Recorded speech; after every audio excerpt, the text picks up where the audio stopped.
हे winners, आज आपके साथ शेयर करूंगा शिनरिन योकू, एक जापानीज़ कॉन्सेप्ट जिसका मतलब है फॉरेस्ट बेदिंग। कि कैसे अगर आप थोड़ा सा समय फॉरेस्ट में या नेचर के किसी भी एस्पेक्ट के साथ बिताते हैं तो ये आपको ड्रामेटिकली हील कर सकता है। बिना देरी किए वीडियो को शुरू करते हैं, क्योंकि जहाँ पर मैं हूँ इस जंगल में बारिश कभी भी आ सकती है।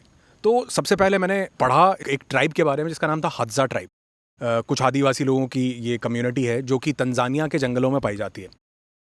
इनके ऊपर कुछ रिसर्चेज हो रही थी तो देखा गया कि इनकी बॉडी का इम्यून मैकेनिज्म इतना ज़्यादा स्ट्रांग था कि ये किसी भी बैक्टीरिया, वायरस, किसी भी पैथोजन से लड़ सकते थे। ऐसे ही एक और ट्राइब है यानोमामी ट्राइब, जो कि अमेरिका के रेन फॉरेस्ट में पाई जाती है, जहाँ पर इस समय मैं हूँ। इसी जंगल में पाई जाने वाली एक ट्राइब पर भी कुछ रिसर्च हुई जिनमें देखा गया कि उनका गट माइक्रो ऑर्गेनिज्म इतना डाइवर्स था, इतना स्ट्रांग था, जो पूरी दुनिया में कहीं पर भी नहीं था। देखा गया कि उनको किसी भी तरह की, आज तक उनके जेनेटिक कोड में ही ऑटो इम्यून डिजीज है ही नहीं, ना ही उनको होती है। और ऑटो इम्यून डिजीज में थायराइड से लेके खांसी जुकाम से लेके ये एक्जिमा सोराइसिस से लेके कैंसर तक सब कुछ आता है। और देखा गया कि उनमें किसी भी तरह की ऐसी डिजीज नहीं थी। और साथ ही देखा गया कि उनकी एजिंग बहुत स्लो हो रही थी।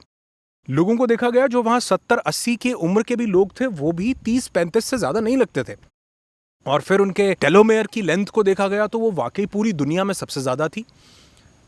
ऐसे ही और बहुत सी कम्युनिटीज़ को देखा गया और उन सब में एक कॉमन चीज़ मिली, जो कि थी फॉरेस्ट बेदिंग, नेचर में समय बिताना, नेचर के साथ कनेक्ट करना। और यही रिसर्चेस जहाँ पर भी जंगलों में रहने वाले लोगों पर की गई, आदिवासियों पर की गई, या वो लोग जो नेचर या प्रकृति से ज़्यादा कनेक्टेड रहते हैं उनके साथ की गई, तो ये सब में कॉमन पाया गया।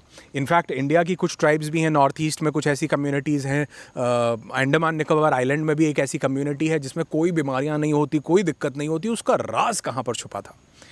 उसका राज छुपा था एक छोटे से कंपाउंड में जिसका नाम है फाइटोनसाइड्स। ये फाइटोनसाइड्स के ऊपर रिसर्च से पता चला कि अगर ये फाइटोनसाइड्स इंसान को मिलें, जो कि एक बेसिकली एसेंशियल ऑयल हैं, जो कि इंसान ब्रीद कर सकता है, अगर ये इंसान को मिलें तो वो उसकी बॉडी को कैंसर फ्री रख सकते हैं, किसी भी तरह के इन्फेक्शन, बैक्टीरिया, वायरस से प्रोटेक्ट कर सकते हैं, उसके गट को हेल्दी बना सकते हैं, उसके माइक्रोबायोटा को स्ट्रॉन्ग कर सकते हैं। यानी ऑल एंड ऑल अगर देखा जाए तो ये फाइटोनसाइड्स अगर एक इंसान को मिले तो वो बीमार नहीं पड़ता, उसकी उम्र जो है वो थम सी जाती है। अब ये फाइटोनसाइड्स हैं क्या? ये ट्रीज के हीलिंग केमिकल्स हैं। जहाँ पर ज़्यादा ऊंचे या बहुत बड़े पेड़ होते हैं, वहाँ पर पेड़ अपने सर्वाइवल के लिए, यानी उनको बैक्टीरिया से बचना है, उनको वायरसेस से बचना है, पेड़ों को भी जो है अपने आप को प्रोटेक्ट करना है। और इस प्रोटेक्ट करने के फेज में पेड़ जो है एक ऐसा केमिकल रिलीज करते हैं, बेसिकली एक एसेंशियल ऑयल होता है जिसको कहा जाता है फाइटोनसाइड्स। और ये उस जगह पर ज़्यादा होता है जहाँ पर पेड़ थोड़े ज़्यादा ऊंचे होते हैं, घने होते हैं। और एक रिसर्च में देखा गया कि कुछ लोगों को 72 आवर्स तक जंगल में रखा गया, जिसको बोला जाता है शिनरिन योकू यानी फॉरेस्ट बेदिंग। तो उनकी बॉडी के जो एनके सेल्स थे, नेचुरल किलर सेल्स, जो किसी भी ट्यूमर को, कैंसर को ईटअप करने की एबिलिटीज रखते हैं, टी सेल्स, टी लिम्फोसाइट्स, जो हमारा थाइमस ग्लैंड प्रोड्यूस करता है, हमारी बॉडी प्रोड्यूस करती है, और किसी भी तरह के इन्वेडर, बैक्टीरिया, वायरस, पैथोजन से लड़ सकते हैं, जो कैंसर तक खत्म कर सकते हैं, जो छोटी मोटी बीमारियां, वायरसेस को तो यूं खा जाते हैं, होने ही नहीं देते, प्रोटेक्ट करके रखते हैं हमें। ये सब बॉडी रिलीज करना बढ़ा देती है जब हमको फाइटोनसाइड्स मिलते हैं। और एक रिसर्च में यह भी देखा गया कि वो लोग जिन्होंने 72 आवर्स किसी भी जगह नेचर में, जंगल में बिताए, उनकी बॉडी में ये एनके सेल्स 50 से 200% तक बढ़ गया था। और ये अगले लगातार 30 दिन तक चालू रहा। यानी एक बार अगर कुछ समय हमने प्रकृति में बिताया, आप बिता करके आते हैं, तो वो अगले 30 दिन तक उसका इम्पैक्ट हमारे साथ जुड़ा रहता है। क्योंकि ये जो फाइटोनसाइड्स, ये जो ब्रीदिंग के थ्रू ये ब्यूटीफुल हीलिंग के कंपाउंड जो हमारी बॉडी को मिलते हैं, ये 30 दिन तक हमारी बॉडी को उसी मोड में रख सकते हैं। यानी महीने में एक बार भी अगर आपने प्रकृति या नेचर के साथ कनेक्ट किया तो इसके बेनिफिट्स आपको लॉन्ग टर्म तक मिलने वाले हैं। तो कहने का मतलब क्या हुआ कि अगर आप भी कुछ समय फॉरेस्ट में बिताते हैं, जहां पर नेचर के साथ कनेक्ट करते हैं, किसी भी ऐसी जगह जो प्रकृति के साथ आपको जोड़े, ये चीज़ आपको ड्रामेटिकली हील कर सकती है। और दूसरा, एक और हमारी बॉडी केमिकल रिलीज करती है जिसको कहा जाता है इम्यूनोग्लोबिन ए। ये इम्यूनोग्लोबिन ए जो है, ये भी हमारी इम्यूनिटी का एक बहुत ही मजबूत सिपाही है। यही वो केमिकल है जो हमारे शरीर की रोग प्रतिरोधक क्षमता को, हमारे वाइट ब्लड सेल्स को, हमारी इम्यूनिटी को नेक्स्ट लेवल पर लेकर के जा सकता है। और ये भी बढ़ जाता है हमारी बॉडी में जब हम कुछ समय प्रकृति में गुजारते हैं। इस तरह के किसी भी घने जंगल में पहले तो लोगों को ऐसा लगता था कि जो पुराने लोग थे वो बहुत ज़्यादा हेल्दी रहते थे, शायद वो उनके लाइफस्टाइल में कुछ ऐसा होता होगा, पर उसके साथ एक ये भी चीज़ थी कि पहले प्रकृति के साथ बहुत ज़्यादा जुड़ाव था, कनेक्शन था, जिसके कारण वो ज़्यादा समय प्रकृति में बिताने से ये फाइटोनसाइड्स हमें मिलने से हमारी बॉडी का एक नेचुरल डिफेंस मैकेनिज्म क्रिएट हो जाता था। और तीसरा, हमारे टी सेल्स, टी लिम्फोसाइट्स, उनकी भी संख्या बहुत ज़्यादा बढ़ जाती है, हमारी बॉडी उनको प्रोड्यूस करने लगती है। हमारी बॉडी सेरोटोनिन को मेलाटोनिन में ब्यूटीफुली कन्वर्ट करने लगती है जब हम कुछ समय यहाँ पर ऐसे किसी नेचर के साथ कनेक्ट करते हैं। तो एक और रिसर्च में देखा गया कि जो लोग रेगुलरली फॉरेस्ट बेदिंग करते हैं उनको डिप्रेशन होने के चांसेस ना के बराबर होते हैं। मतलब प्रकृति ऐसा हील कर देती है, प्रकृति ऐसी क्षमता डेवलप कर देती है हमारे अंदर कि हम जो है किसी भी चीज़ से उतने ज़्यादा तनावग्रस्त नहीं होते, हम परेशान नहीं होते हैं। कमाल की चीज़ है ना। एक और बहुत अमेजिंग चीज़ कि नेचर में समय बिताने से हमारी माइंड एंड बॉडी का कनेक्शन बड़ा स्ट्रांग होता है। हमारी ब्रेन वेव जो लगातार बीटा में और हाई बीटा में बनी रहती है, वो ब्रेन वेव धीरे धीरे अल्फा में शिफ्ट होने लगती है, यानी वो काम डाउन होने लगती है। और अगर वो काम डाउन होती है तो आप ऑब्वियसली हम कभी भी डिप्रेशन में, स्ट्रेस में नहीं जाएंगे, क्योंकि वो हाई बीटा में हम उस मोड में जाते हैं। तो कहने का मतलब ये हुआ कि सिर्फ हमारी बॉडी एनके सेल्स नहीं, हमारी बॉडी इम्यूनोग्लोबिन ए नहीं, हमारी बॉडी टी सेल्स, हमारी बॉडी उसके साथ जो है बहुत सारे और वाइट ब्लड सेल्स जो हमारी इम्यूनिटी के लिए रिस्पॉन्सिबल है, हमारी बॉडी अल्फा मोड को ट्रिगर करती है, माइंड बॉडी कनेक्शन को स्ट्रॉन्ग करती है।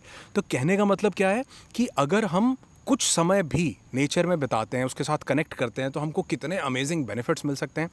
और सबसे ज़रूरी चीज़, सिर्फ बॉडी के लेवल पर नहीं, माइंड के लेवल पर भी, साथ ही सोल के लेवल पर भी आप अगर कुछ समय प्रकृति के साथ बिताते हैं तो आपको बहुत फ़ायदा हो सकता है।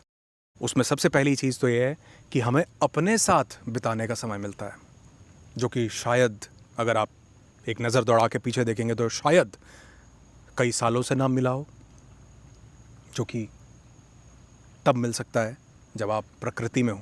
क्योंकि अगर आपके प्रकृति में आने से माइंड की वेव्स अल्फा वेव में चली जाती हैं तो इसका मतलब आप बहुत शांति में होते हैं, और यही वो समय है जब आप खुद से कनेक्ट कर सकते हैं, खुद को जान सकते हैं, नो दाई सेल्फ के प्रोसेस में उतर सकते हैं। और अगर आपको लगता है कि ऐसा कुछ डेंस फॉरेस्ट आपको कहीं नहीं मिलेगा, या आपको ऐसी लोकेशन, ऐसी सिचुएशन नहीं मिलेगी, तो भी ऐसी जगह पर ज़रूर जाइए जहाँ पर ट्रीज़ हों।